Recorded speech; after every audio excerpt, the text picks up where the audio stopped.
Welcome. In this video, we are going to learn HTTP remote host server information gathering in Metasploit. The HTTP version scanner will scan a range of hosts and determine the web server version that is running on them. Let's open up terminal, start PostgreSQL, type MSF console. Let's load HTTP version in MSF console. That is, type use auxiliary /scanner/http/http_version. Type info.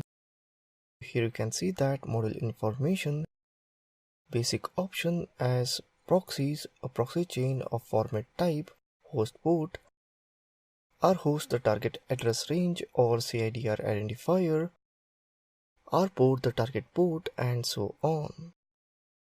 Display the version information about the system. Let's set our host as hackingtude.com. Type set rhost 103.180.54.186. Let's execute it.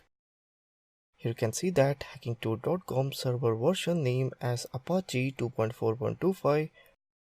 Armed with the knowledge of the target web server software, attacks can be specifically tailored to suit the target. So that's it in this video on HTTP remote host server information gathering in Metasploit. Thank you for watching this video.